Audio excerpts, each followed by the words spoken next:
Meninas, meninos, saudações! Vamos continuar com as nossas aulas de atualidades e aprofundamentos, agora com Hong Kong.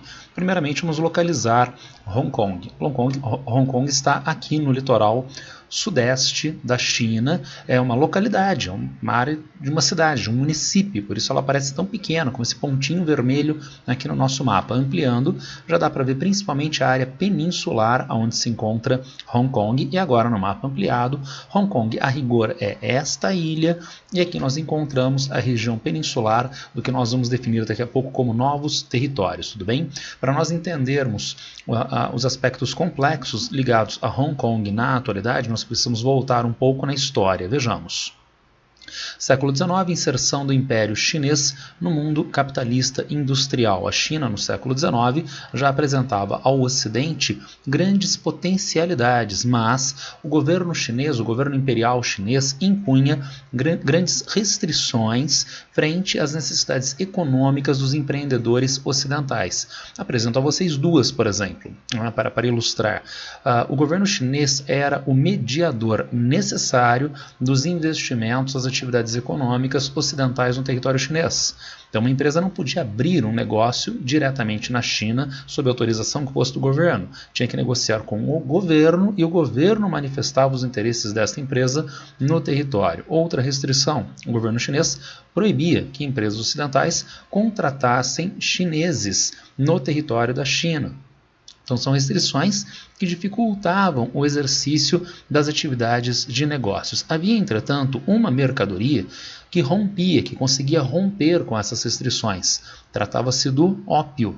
Ópio, sim, da papoula processada em droga, o ópio, e daí o contrabando do ópio para o território chinês, feito pela Companhia das Índias Orientais, criando, portanto, uma crescente indisposição entre o governo chinês e o governo de Londres, o que vai culminar na década de 1830, 1840, com a Guerra do Ópio, na qual a China é derrotada e é inaugurado, a partir do Tratado de Nanquim, o que é denominado na China de Século das Humilhações. Vejamos. No Tratado de Nanquim é estabelecida a abertura dos portos da China para as necessidades britânicas, o conceito de extraterritorialidade, isto é, o cidadão britânico em território chinês está fora da jurisdição da China. Ele segue as leis, ele fica sob o arbítrio jurídico da Inglaterra, da coroa britânica. Então, a China deixa de ter mando sobre uma parcela significativa das pessoas no seu próprio território. Além disto, e muito importante para nós, a ideia de posse perpétua de Hong Kong pela coroa britânica. Isso é uma confusão que se faz às vezes, que na Guerra do Ópio se estabeleceu um prazo para a devolução de Hong Kong. Não tinha prazo algum. Hong Kong passa a ser uma área de soberania britânica e, por tempo indeterminado, posse perpétua. O conceito de extraterritorialidade é que inaugura esse século das humilhações e vai até o ano de 1943. O Tratado de Nanquim é o primeiro dos chamados tratados desiguais. Isso é muito importante simbolicamente, politicamente. Tratados desiguais, isto é, a China não tem, eventualmente, ainda no século XIX, reconhecimento da legitimidade desses tratados, tendo em vista eles serem obtidos através de guerra externa e por um motivo bastante peculiar, o comércio de drogas, feito por empresas oficiais, empresas do Reino Unido no território chinês. No final do século XIX, em 1898, vem a Segunda Convenção de Pequim. E agora sim nós temos uma ampliação da área de controle no território chinês pelo Reino Unido, mas sob um determinado período de tempo. É a aquisição dos novos territórios. Hong Kong, então, originalmente só aqui nessa ilhazinha, tá legal? Só que o imperialismo francês avançava mais e mais sobre essas regiões, para que o Reino Unido continuasse tendo seus interesses contemplados e principalmente a manutenção de rotas marítimas importantes para Londres. Havia necessidade de negociação de novas áreas dado o crescimento econômico urbano em Hong Kong. Daí a negociação e aquisição dessas áreas ditas de novos territórios. Mas vejam vocês, já existia a ideia de tratados desiguais, já existia, portanto, um questionamento chinês acerca da validade da posse de Hong Kong pelo Reino Unido. E agora, na ampliação que se faz, não seria mais uma derrota, não seria mais uma perda por parte da China. A gente tem que ler isso de uma outra forma, porque a China impõe um caráter temporário, de longo prazo que seja, mas um caráter temporário para a aquisição desses novos territórios, 99 anos. E por isto, é este prazo dos novos territórios que é extinto no final do século XX, em 1997. Como a gente viu no outro slide, a perda de Hong Kong, segundo o Tratado de Nanquim, seria perpétua, mas os novos territórios é que deveriam ser devolvidos, e acabou havendo a devolução, óbvio, completa dessas regiões, inclusive da ilha de Hong Kong. Tudo bem? Avançando para meados do século XX, metade do século XX, e a gente já não tem mais a China imperial, nós temos o governo republicano na China desde o início dos anos 1910, sendo que a China, na Segunda Guerra Mundial, é muito importante para os aliados no esforço de guerra na Ásia-Pacífico contra o Japão, e sob a liderança do presidente chinês Chiang Kai-shek. Nesse contexto, então, termina a extraterritorialidade. Esta relação de subserviência da China com o Ocidente não é bem-vinda num contexto de países aliados e em um esforço de guerra. Daí o fim do conceito de extraterritorialidade, o fim do século das humilhações, que começa lá com a Guerra do Ópio. Tendo em vista o alinhamento chinês com o Ocidente na Segunda Guerra Mundial, com os aliados ocidentais na Segunda Guerra Mundial, havia a potencialidade de a China reaver a soberania integral sobre Hong Kong. Havia essas tratativas. Entretanto, isto não teve andamento. Terminou a extraterritorialidade, sim, mas Hong Kong, depois da guerra, e também os novos territórios, continuaram áreas sob domínio do Reino Unido. Esse ambiente conturbado do início do século XX, da Segunda Guerra Mundial e da década de 1940, mobiliza, em termos espaciais, grandes contingentes de população da região. Vejam vocês. Migrações. Então nós temos na Segunda Guerra Mundial ocupação japonesa em Hong Kong e novos territórios. Resultado, migração de populações desta região para o restante da área continental chinesa. Depois da guerra, a soberania chinesa novamente a soberania britânica sobre Hong Kong. Mas aqui na China continental se intensifica a guerra civil, que culmina com a derrubada do presidente Chiang Kai-shek e o governo comunista de Mao Tse-tung, o início do governo comunista de Mao Tse-tung a partir de 1949. Este ambiente instável mobiliza populações nas áreas continentais chinesas em direção a Hong Kong. E isso é muito importante para a gente reforçar uma coisa. Então, obviamente, a população de Hong Kong é de maioria da etnia Han, etnia majoritária também junto ao território chinês e nessas porções ocidentais da China. Mas não é apenas uma questão já bastante importante, diga-se de passagem, de haver a mesma etnia, o mesmo idioma, mandarim. Mais do que isto, essas populações recentemente, no último meio século, são populações fortemente misturadas no que diz respeito a estes fluxos migratórios, criando uma condição de aproximação entre populações da China continental comunista desde 1949 e da localidade de Hong Kong. A partir dos anos 1950 a 60, começa um grande crescimento econômico industrial em Hong Kong, que se caracteriza, segundo os nossos livros didáticos, como tigre asiático, junto com a Coreia do Sul, Taiwan e Singapura. Aumenta, portanto, o investimento externo direto em um contexto de superexploração do trabalho e guerra dos lugares. Vejamos isto neste texto peculiar. A prioridade do governo nessa época era garantir a ordem e a estabilidade. Sim, sim. Então, na verdade, não apenas do governo britânico sobre Hong Kong, mas isso é uma preocupação, e a gente vai ver daqui a pouco, do governo chinês na atualidade em relação aos protestos em Hong Kong. Vejamos. O governo teve um papel mínimo na industrialização. Papel mínimo? O governo teve um papel mínimo na industrialização? Vejamos. Se preocupando somente com a construção de um ambiente favorável para as empresas prosperarem, para tanto, ele direcionou recursos para subsidiar o acesso à moradia de seus trabalhadores, também ofereceu terras para o estabelecimento de grandes empresas e buscou diminuir a burocracia necessária para a abertura e manutenção de empresas. Além disso, o governo também passou a investir mais em saúde, educação e em infraestrutura. Então acho que é difícil a gente concordar com essa primeira parte, né, um papel mínimo, né, tendo em vista o governo ter feito todas essas melhorias de ordem institucional, social e até mesmo infraestrutural. Trata-se, isto sim, de uma característica intrínseca à atividade econômica capitalista depois da Segunda Guerra Mundial, em modelo keynesiano, através do qual nós entendíamos a legitimidade, mais do que isto, a demanda, a necessidade de um Estado organizador do processo de desenvolvimento econômico e, por exemplo, industrial. Afinal de contas, com a mudança de um padrão social para um padrão tão tipicamente urbano, né, urbano-industrial, há necessidade de instituições que comportem as novas demandas da população, demandas de saúde, demandas de educação, demandas de habitação. Mais do que isto, se o capital chega em determinados setores de ponta da produção industrial, este capital exige infraestrutura de transporte, produção de energia, distribuição de energia, que são patrocinados pelo poder público. Então, sim.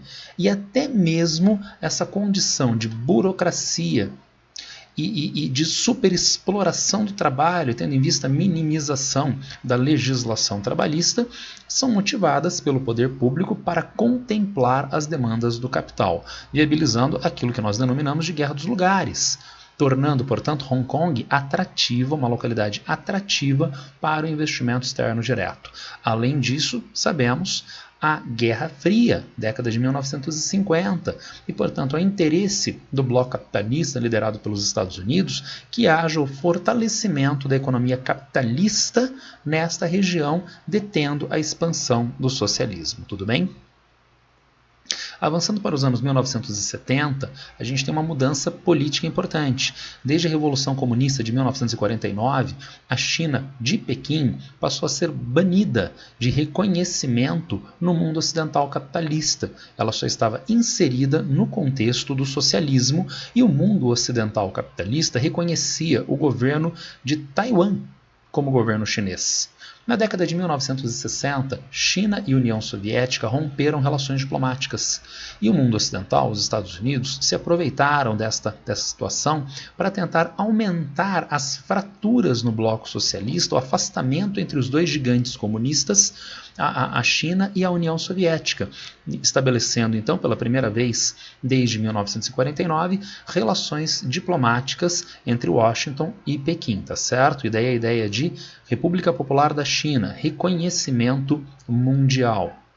Hong Kong, que nós estamos vendo em crescimento industrial desde os anos 1950 e 60. Nos anos 1970 e 80, já tem certas limitações para a manutenção do crescimento, para a continuidade do crescimento industrial. Limitações de área e de qualificação da força de trabalho. Em área, trata-se de uma cidade. Algumas plantas industriais demandam áreas significativas, não cabe mais em Hong Kong. E se nós estamos nos anos 1970, 1980, nós já estamos avançando em direção à maturação da terceira revolução industrial, do meio técnico, científico e informacional. Há necessidade de força de trabalho de alta qualificação para empreendimentos que exigem investimentos mais elevados. Então, como Hong Kong vai resolver essas limitações? Mudando o seu perfil de atividades, de um perfil tipicamente industrial para um perfil no setor de serviços, principalmente no sistema financeiro. Nós vemos essa redução do apelo industrial através dessa tabelinha. Vejam, em 1988 tínhamos mais de 50 mil estabelecimentos industriais em Hong Kong. Em 1996, esse valor cai para 31 mil, um pouco mais de 31 mil estabelecimentos industriais. Se os estabelecimentos industriais estão deixando de se instalar em Hong Kong, estão saindo de Hong Kong, os estabelecimentos industriais estão indo para onde?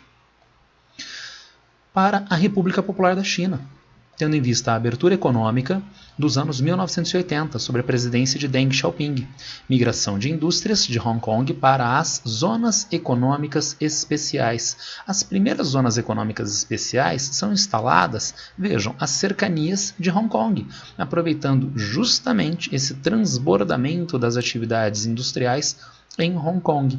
Ao mesmo tempo, Hong Kong vai continuar cumprindo a função de afunilamento dos investimentos em direção à Ásia-Pacífico e também para as zonas econômicas especiais que estão sendo criadas a partir dos anos 1980, um processo que é facilitado pela inserção da China na política mundial e junto ao bloco capitalista desde os anos 1960. Anos 1990 e até a reunificação, incremento do comércio e investimentos entre Hong Kong e a República Popular da China e diminuição da participação de Hong Kong na formação do PIB chinês. Vejam vocês, relações comerciais, República Popular da China, Hong Kong em 2014. A China continental exportou para Hong Kong 376 bilhões de dólares. Hong Kong exportou para a China 250 bilhões de dólares. Agora, um detalhe importante. Este valor em 2014 representava 8,7% do comércio externo da China continental da República Popular da China.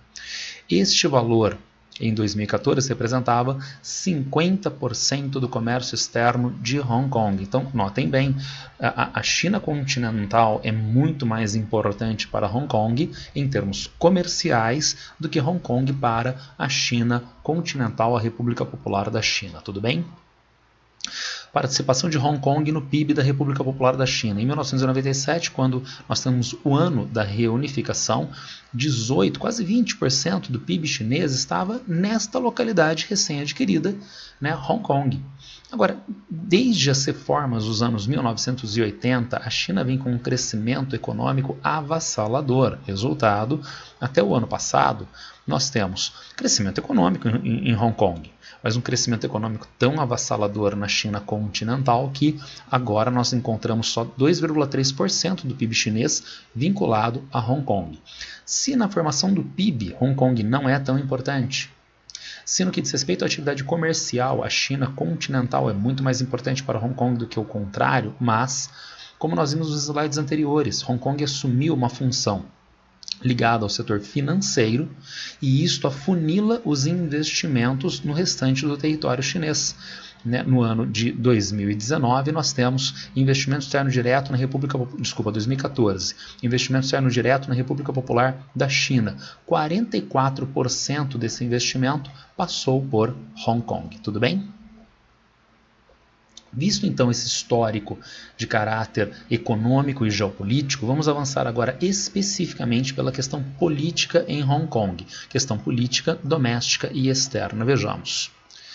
A partir então da Guerra do Ópio, na década de 1840, o governo britânico assume o controle de Hong Kong. Década de 1840, a Guerra do Ópio, o Tratado de Nanquim, que estabelece um governador para Hong Kong, governador nomeado pelo Reino Unido. Ele é indicado pela coroa britânica como chefe do executivo, do poder executivo em Hong Kong, mas há os outros dois poderes que nós convencionamos no Ocidente, no século XIX, isso já era maduro, não é? Poderes executivo, legislativo e judiciário sendo exercidos em Hong Kong, com uma peculiaridade. O poder legislativo é indicado pelo governador de Hong Kong, governador que por sua vez é indicado por Londres. E mais, esse poder legislativo tem apenas um caráter consultivo para o governador. Há um poder judiciário, mas esse poder judiciário tem juízes que são indicados também pelo governador de Hong Kong. Então esse governador de Hong Kong assume poderes fantásticos. Ele assume poderes ligados ao poder executivo, aonde ele se encontra propriamente. O poder legislativo está nas mãos dele e de caráter estritamente consultivo, assim como o poder judiciário de juízes correligionários por ele indicado. E o que falta nós considerarmos nessa estrutura política? Tudo e nada, tudo, a população chinesa de Hong Kong. Essa população está totalmente excluída dos processos políticos a partir da década de 1840. Não apenas os processos políticos, inclusive com graves limitações, como por exemplo de trânsito. Havia necessidade de os chineses de Hong Kong portarem um cartão, uma autorização de trânsito na cidade. É como se o chinês precisasse de um passaporte, mas para se deslocar dentro da cidade onde ele nasceu, onde ele é nativo. E se as autoridades britânicas encontrassem um chinês de Hong Kong sem esta autorização, as penalidades poderiam envolver multa ou castigo físico. Nós poderíamos traçar aí um paralelo. Era como se houvesse um regime de apartheid. Né, aquilo que foi constituído legalmente, né, na República Sul-Africana da década de 1940 a 1980. É como se houvesse um regime de apartheid através do qual a legislação imposta pelo Reino Unido exclui politicamente, exclui em termos espaciais, exclui em termos institucionais a população nativa de Hong Kong. Tudo bem? Só que na década de 1920 cresce o nacionalismo de Hong Kong contra esta dominação estrangeira e essas condições de exclusão, inclusive com um episódio vinculado aos nacionalistas e aos comunistas, a greve da década de 1920, greve que apresentava demandas sociais, de isonomia política, de representação política e de liberdade de residência, as restrições espaciais, as restrições de trânsito. E como é que o governo britânico, como governador de Hong Kong, indicado por Londres, vai reagir a isto? Repressão contra os grevistas. Vejam, as demandas não são nem de longe absurdas, as demandas são, ao contrário, evidentemente legítimas, e eles são gravemente reprimidos. Investimento em inteligência e repressão, para identificação das lideranças potenciais de novos movimentos que já são previamente eliminadas, e deportação dos comunistas para a China continental. Entretanto, eventualmente, parte dessas medidas são implementadas na década de 1950 como uma tímida representação política e liberdade de residência. Ainda na década de 1920 a 50, são implementadas outras medidas sociopolíticas, como o combate ao ópio e à prostituição, além da educação, redução do analfabetismo, com o aumento da influência ocidental no ensino. Há que se ter muito cuidado com essas medidas. Então, de repente, nós pensamos que essas medidas implementadas são uma resposta positiva do governo britânico a necessidades legítimas da população. Quem sabe um meia-culpa do governo britânico. Então, essas demandas dos chineses de Hong Kong são legítimas e ele implementa o combate à prostituição, ao ópio, essas medidas, né, sociais de avanço da educação. Não, nós precisamos pensar nisto em termos políticos, relações de poder. Houve um movimento grevista. Agora, vejam, o governador de Hong Kong evidencia não ter o maior controle sobre o território, sobre a sociedade. Há que se ter controle sobre o território, sobre a sociedade. Será que se tem controle sobre a atividade de prostituição, em especial na década de 1920, 30, 40? Não. É uma atividade ilegal, é uma atividade à margem da lei, assim como o ópio e pessoas que estão viciadas. Daí essa proibição não é uma proibição de cunho estritamente social, é uma proibição que aponta para as iniciativas de sobrecontrole britânico sobre esta região, assim como as medidas ligadas à questão social da educação, reduzindo o analfabetismo, mas, vejam, um aumento da influência ocidental através do ensino. Como vai ser mobilizado o ensino para a juventude de Hong Kong? Como o Ocidente vai ser mostrado nas escolas de Hong Kong para a sua juventude, de modo a inculcar nessas populações uma visão positiva do Ocidente e, de novo, aumentando o controle britânico sobre essas populações. Tudo bem? Década de 1970, 80, 90. Como nós vimos anteriormente, a China já reestabeleceu relações diplomáticas com o Ocidente capitalista, com os Estados Unidos. Relações diplomáticas China-Estados Unidos, inclusive assento na ONU e no Conselho de Segurança como membro permanente, tá certo? O que facilita a declaração conjunta entre um importante país do bloco capitalista, o Reino Unido, e a República Popular da China, no que diz respeito às tratativas de devolução devolução de Hong Kong e dos novos territórios do Reino Unido para a China comunista. Nesse período, houve inusitadas tentativas de democratização por parte do Reino Unido sobre Hong Kong. Nós vimos agora nesses slides logo anteriores que o exercício de controle britânico sobre a ilha coloca em uma condição de exclusão, de marginalização as populações nativas, o que aconteceu aproximadamente durante quase um século e meio. Agora, na década de 1980, e junto às tratativas de devolução de Hong Kong para a China, o governo britânico buscava implementar novas instituições que traduziriam uma maior efervescência da sociedade civil de Hong Kong nas estruturas de poder, o que é lido por alguns setores como democratização. Agora, venhamos e convenhamos, isto é bem-vindo para a China? Isso está relacionado com o ideal de democracia propriamente? Se estivesse ligado a um ideal de democratização, a pergunta é: por que não foi feito nos últimos 150 anos? Na verdade, seria um avanço, né, de uma dinamização da sociedade civil chinesa para que o reino... uma dinamização da sociedade civil de Hong Kong para que o Reino Unido devolvesse uma espécie de bomba relógio para a China. Populações que se organizassem mais, populações que fossem mais atuantes politicamente, com vistas a causar problemas no exercício de controle chinês sobre Hong Kong. E daí, óbvio, o veto chinês a essas iniciativas de democratização. Entretanto, foi viabilizada a chamada Lei Básica entre o Reino Unido, as autoridades de Hong Kong e as autoridades da China de Pequim. A Lei Básica pode ser entendida como uma mini-constituição, uma legislação fundamental de organização da localidade de Hong Kong depois da devolução para a China em 1997.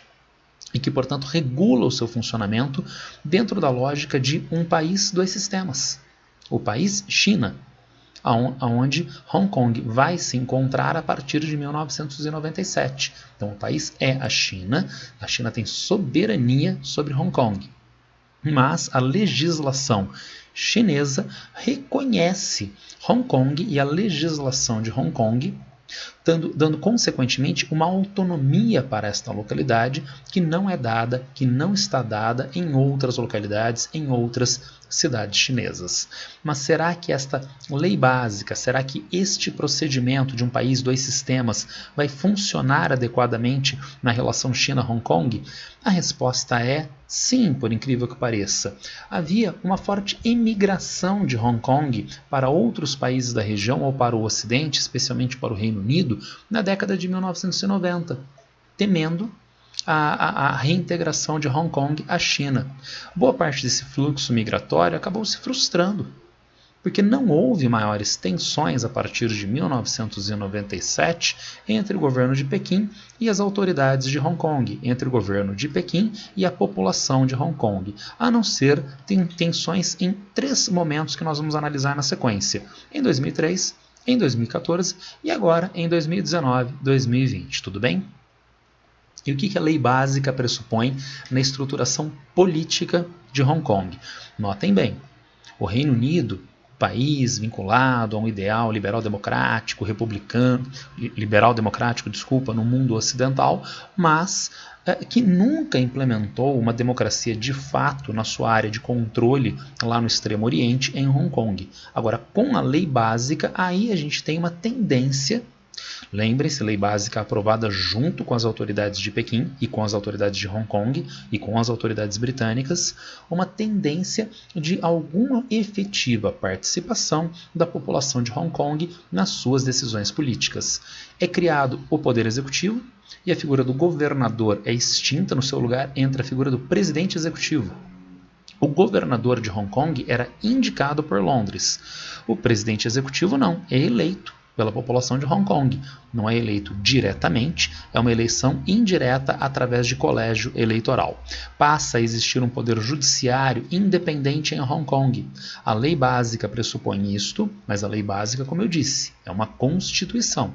E ela demanda regulamentação por lei infraconstitucional.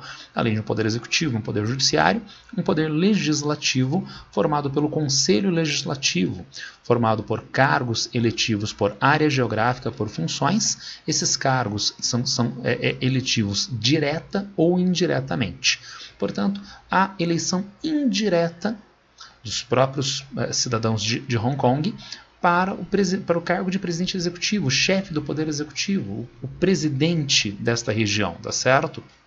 E também eleição direta e indireta para o Conselho Legislativo, para o Congresso, o Parlamento de Hong Kong. Trata-se então de sim avanços no que diz respeito à autonomia por parte da sociedade de Hong Kong, da comunidade de Hong Kong, em relação às suas decisões políticas, comparativamente ao século e meio de exercício de dominação britânica.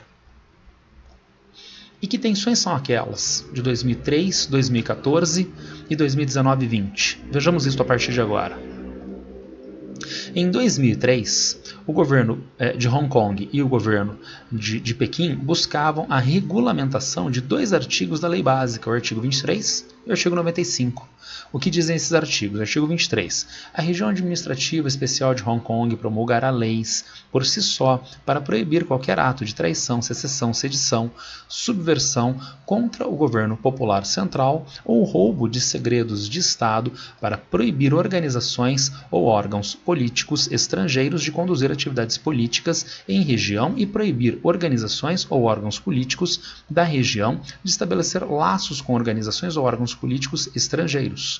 E o artigo 95, especialmente no que diz respeito então à questão judiciária, a região administrativa especial de Hong Kong pode, através de consultas de acordo com a lei, manter relações jurídicas com os órgãos judiciais de outras partes do país, da China, e prestar assistência entre si.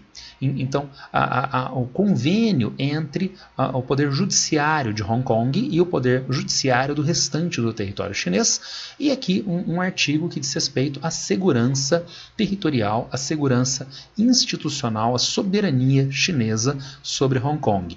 Lembrando, e muito importante, quem é que inventou, entre outros, o artigo 23 e o artigo 95? Foram os malvadões de Pequim? Não. São dois artigos da lei básica, produzidas de forma comum nas tratativas de devolução pelas autoridades chinesas de Pequim, às autoridades chinesas de Hong Kong e às autoridades britânicas. Tudo bem? Como são dois artigos constitucionais, como eu disse anteriormente, eles demandam uma regulamentação infraconstitucional. Aqui no Brasil, tem a Constituição que nos diz os direitos fundamentais de segunda geração, como o direito à saúde. Perfeito, está no texto constitucional. Por estar no texto constitucional, então eu estou curado de doenças? Não. Precisa de lei infraconstitucional abaixo da Constituição, precisa de instituições para viabilizar aquele objetivo estabelecido na Constituição. Né? Por exemplo, SUS aqui no Brasil. Por exemplo, campanha de vacinação aqui no Brasil, tá certo? Então, há os dois artigos constitucionais da lei básica, mas eles precisam de regulamentação. Quando os governos de Pequim e Hong Kong buscaram esta regulamentação em 2003, houve ruidosos protestos. Os manifestantes diziam que a regulamentação estava orientada para acabar com a democracia de Hong Kong. Será que houve o fim da democracia em Hong Kong? Não. Ao contrário, o governo de Pequim e o governo de Hong Kong retraíram da regulamentação. Falaram, tá bom, então nós não vamos regulamentar. Neste momento, eventualmente, nós buscaremos novamente esta regulamentação, tudo bem? Agora, eu disse para vocês, o processo de devolução não envolveu qualquer massacre, ingerência, fim da democracia em Hong Kong ou qualquer coisa desse tipo. E esse é um dos 3 episódios de tensão que nós vamos averiguar. Isso é um episódio de tensão propriamente? Houve manifestações na rua, assim, parece que era legítimo e legal as demandas do governo de Hong Kong e do governo de Pequim, mas eles retraíram diante das manifestações. Então, nem me parece propriamente um episódio de tensão entre China continental, Hong Kong e manifestantes. Mas há outros dois. Vejamos. Em 2014, o governo de Hong Kong e o governo de Pequim, lembrem-se, o governo de Hong Kong que eu digo é como se fosse o governo do estado de São Paulo, é como se fosse a prefeitura de São Paulo, entendeu? Então é um governo, mas o país soberano é o Brasil, o país soberano aqui é a China, tá certo? O governo de Hong Kong e o governo de Pequim, em 2014, estavam em tratativas para reformas eleitorais. E que reformas eram estas? Para a eleição do presidente executivo, que até então era eleição indireta, através do colégio eleitoral, e uma mudança para a eleição direta, com a própria população de Hong Kong indo às urnas para escolher o seu chefe do executivo, o presidente executivo, tá legal? E como se daria isto? Não uma eleição direta com candidatos organizados de uma maneira mais ampla. Os candidatos se colocariam diante da votação do Conselho Legislativo, o poder legislativo de Hong Kong. Os candidatos que obtivessem 50% ou mais de voto no parlamento de Hong Kong poderiam ser candidatos à eleição direta. Agora vejam, é um grande avanço comparativamente ao cenário que estava dado logo anteriormente e um avanço astronômico comparativamente ao cenário das décadas anteriores de domínio britânico. Será que a população de Hong Kong elegia o governador de Hong Kong? Não, ele era indicado por Londres. O presidente executivo, e segundo a lei básica criada pelos três entes, Hong Kong, Reino Unido e China continental, né, a lei básica já pressupunha a eleição indireta e agora seria eleição direta para este cargo, tá legal? Mas os manifestantes foram às ruas na revolução dos guarda-chuvas amarelos, na revolução dos guarda-chuvas, porque eles queriam eleição direta independentemente desta validação pelo parlamento. O governo de Hong Kong, o governo de Pequim, né, eles acreditavam que era um avanço inadequado para este momento e rejeitou qualquer alteração. Então, como ficou a partir de 2014? Como era antes de 2014? Até agora nós temos eleição indireta via colégio eleitoral para o cargo de presidente executivo de Hong Kong. Finalmente chegamos aos problemas de 2019 e 2020. Que estão primeiramente relacionados com o episódio de comoção popular em Hong Kong envolvendo esse jovem casal. Aqui nós temos um casal de namorados, Shan e Pum. Casal de namorados, ele com 19 anos, ela com 20 anos, inclusive grávida dele. Eles foram fazer uma viagem para Taiwan. Tá? E em Taiwan aconteceu um caso dantesco. Shan assassinou Pum, a esquartejou, e aqui ele aparece nas imagens gravadas pelo hotel carregando uma mala, aonde eventualmente se descobriu estava o corpo esquartejado de Pum. Shan, entretanto, voltou para Hong Kong. Claro que é um episódio inusitado, dado esse episódio, a polícia começou a investigar e descobriu tudo, que ele incorreu no homicídio lá em Hong Kong. E ele respondeu ao processo e foi preso? A resposta é não. Não porque ele cometeu o crime em Taiwan. E não há convênio jurídico entre Hong Kong e Taiwan. Mas Taiwan não poderia requisitar a extradição, justamente porque não há convênio jurídico entre os dois entes políticos. E será que já tinha havido a regulamentação do artigo 95 da lei básica de Hong Kong? Não. E diante deste episódio, o governo de Hong Kong e o governo de Pequim voltaram à ideia que estava dada desde os anos 1980 e 90, quando da criação da lei básica, desde os episódios de 2003, a regulamentação dos artigos 95 e também 23. Demanda da República Popular da China e de Hong Kong de regulamentação dos dois artigos. Porém, manifestantes novamente nas ruas. Alegação de potencial uso político da extradição, surgimento de novas demandas eleitorais e de anistia, tá certo? De modo que, novamente, os protestos como lá em 2003. Porém, agora, a situação é uma situação peculiar, eu diria, não é? Porque a China tem uma posição no cenário mundial, em termos econômicos, políticos, militares, geopolíticos, que ela não tinha no início dos anos 2000. A China passou a assumir uma relação com os Estados Unidos de outra ordem, uma situação clara de competitividade com os Estados Unidos, sendo que Hong Kong acaba sendo então uma área vulnerável em termos de segurança para a China nessa relação de competitividade. Daí a maior importância de o governo chinês de Pequim regulamentar o artigo 95 e especialmente o artigo 23, tá certo? Daí a permanência da demanda da República Popular da China de regularização do artigo 23 e mesmo diante dos protestos, o que aconteceu agora em junho de 2020, promulgação da Lei de Segurança Nacional pelo Congresso Nacional do Povo de Pequim, o poder legislativo da China, e pelo presidente Xi Jinping. Agora, o Ocidente diz que essa lei acaba com a democracia em Hong Kong, etc, etc. Quais são alguns aspectos importantes dessa legislação? Vejamos. Lei de Segurança Nacional, aspectos. Crimes de secessão, subversão, terrorismo e conluio com forças estrangeiras, que estão previstos no artigo 23, que foi produzido por Pequim, Hong Kong e Londres. Só que qual é a penalidade para esses crimes? Então, isso já estava previsto no artigo 23 e agora ele foi regulamentado. A penalidade é prisão perpétua.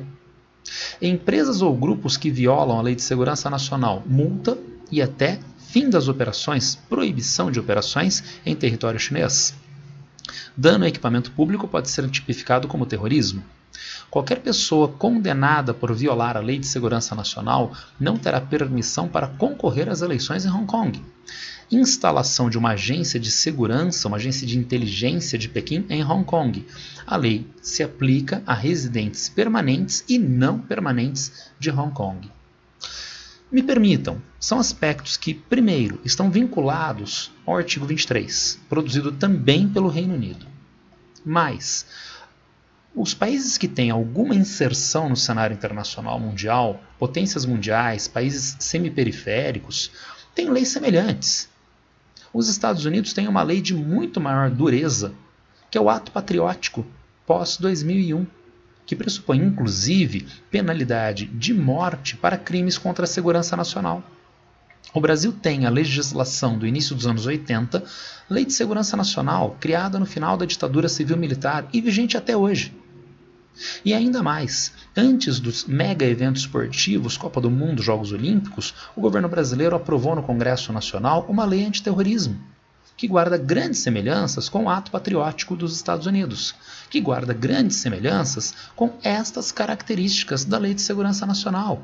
Então, novamente, qualquer país do mundo que tenha maior inserção no cenário mundial tem uma legislação que garanta a sua segurança institucional, a sua segurança territorial, inclusive contra potenciais problemas de guerra híbrida.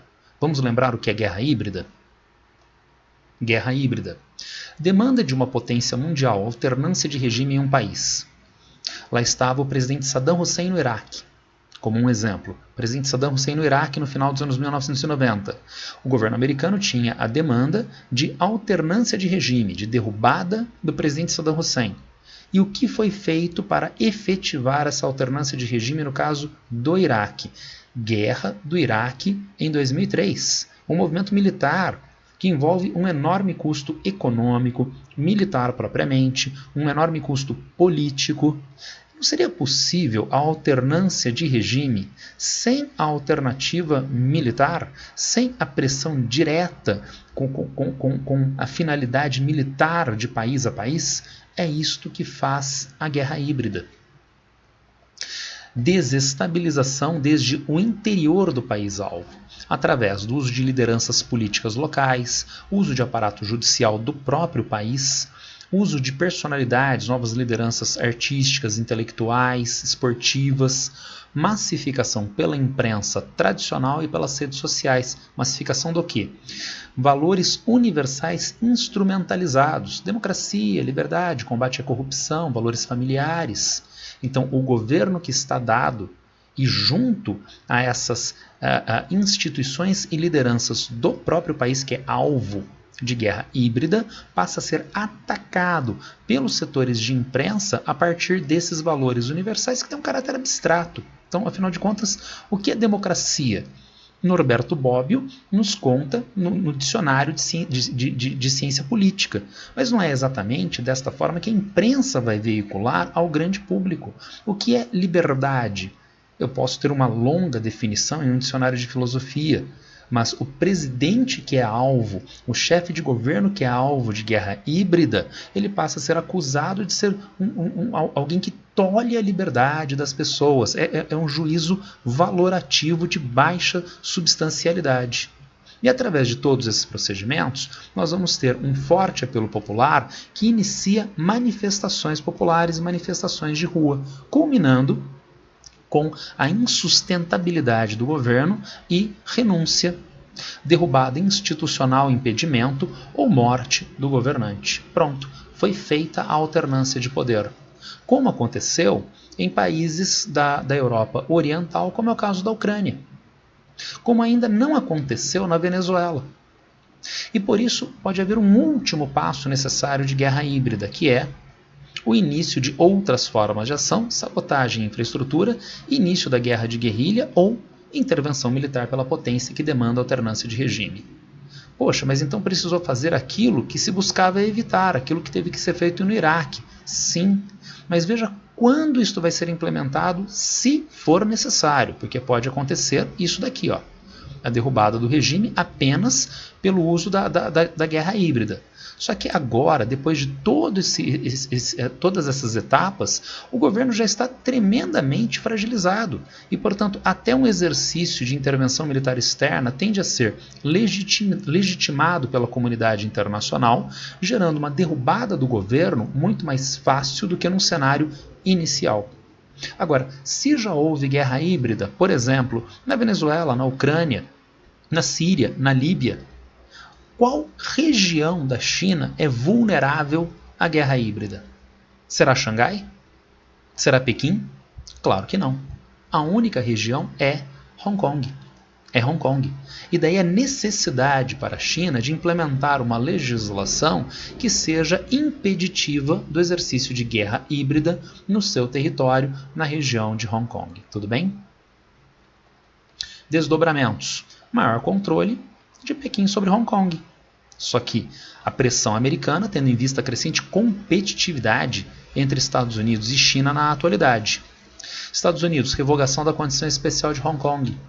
Desde a devolução de Hong Kong para a China, o governo americano importa produtos de Hong Kong em condições facilitadas.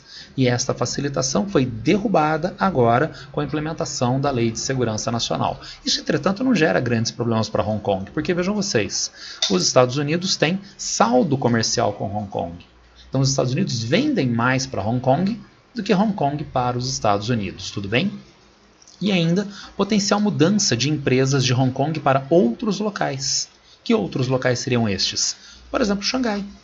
Crescimento de importância como centro tecnológico e financeiro, criando então uma extensa área, né, na região de Hong Kong a Xangai, que está vinculada a sistema financeiro, atração de investimentos e desenvolvimento tecnológico, como se fosse uma espécie de Vale do Silício mais centro financeiro destacado na China. Tudo bem? Outros problemas. Além dos problemas políticos, que são amplamente veiculados, que são frequentemente exageradamente veiculados pela imprensa, nós encontramos também um outro problema, que é o custo de vida em Hong Kong. Eu coloquei aqui para vocês um comparativo que eu tirei de um site qualquer de internet, de custo de vida em São Paulo, uma das cidades mais caras para se viver no Brasil, em reais, e na comparação com Los Angeles, e já convertido para reais também, uma das cidades mais caras para se viver no mundo. Meio quilo de queijo custa R$18, segundo esse site, em São Paulo, 36 em Los Angeles. São Paulo é uma cidade muito cara para o Brasil. Los Angeles é uma cidade muito cara para o mundo. 1 quilo de maçã, R$ 7,00 em São Paulo, 18 em Los Angeles. Uma garrafa de vinho, R$ 44,00 em São Paulo, 78 em Los Angeles. Vamos avançar aqui para o aluguel. O aluguel médio, 85 metros quadrados de imóvel, R$ 2.800 em São Paulo, R$ 13.000 se fosse Los Angeles. Se for uma área nobre, R$ 4.200 em São Paulo, R$ 16.000 se fosse uma área nobre de Los Angeles. Realmente Los Angeles é uma cidade muito mais cara do que uma das mais caras cidades brasileiras para se viver. Mas a gente não está falando de Los Angeles, nós estamos falando de Hong Kong. Vamos comparar agora Los Angeles com Hong Kong? Meio quilo de queijo, R$ 65,00 em Hong Kong. Tem coisas que são mais baratas, vejam, refrigerante, né, é mais barato do que em Los Angeles, né, e o pão francês também. Agora, se a gente for avançar principalmente para os imóveis, o aluguel em uma área comum, R$ 22.000. Se for uma área nobre, R$ 30.000. O custo de vida é muito alto em Hong Kong. Vejamos, custo de vida, e olha, não é apenas tão alto, está em crescimento. Esse custo de vida consome os recursos da população de Hong Kong. Vejam a poupança das famílias. Ela, desde os anos 1980, oscila hora mais, hora menos. Mas vejam que o gráfico mostra a poupança das famílias zerada a partir de 2007, em média. E por que isto? Porque todos os rendimentos da família estão sendo direcionados para a manutenção do seu padrão de vida, com custo de vida elevado. Só que tem uma contradição aqui, não tem? Se o custo de vida está em crescimento e a partir de 2007, 2008 a poupança está zerada, 2007, 2008 o custo de vida continua aumentando. Como sustentar o mesmo padrão de vida? Através do endividamento. Então, no finalzinho do gráfico, a partir de 2015, continua o aumento do endividamento de famílias que já estão zeradas na sua poupança. Além do aumento da inflação a partir de 2019. Então é uma cidade cara para se viver, é uma cidade na qual esses custos estão se tornando proibitivos para a própria população de Hong Kong. E as autoridades de Hong Kong não estão criando as devidas instituições corretivas desses problemas, o que permite entender mais facilmente como há uma insatisfação latente dessas populações de Hong Kong, que podem ser direcionadas mais facilmente em dispositivos de guerra híbrida, não contra isto, que é um problema econômico institucional, mas contra algo artificial que seria o governo de Pequim. Daí a necessidade do governo de Pequim agora atuar junto com as autoridades de Hong Kong no sentido de corrigir estes problemas econômicos institucionais. Tudo bem? Era isso que eu queria passar para vocês acerca de Hong Kong. Eu espero que tenha ficado mais ou menos claro. Já sabem, se precisarem tirar alguma dúvida, comentar alguma coisa, é só me acessar através das redes sociais. Abraço para todo mundo e boa sorte!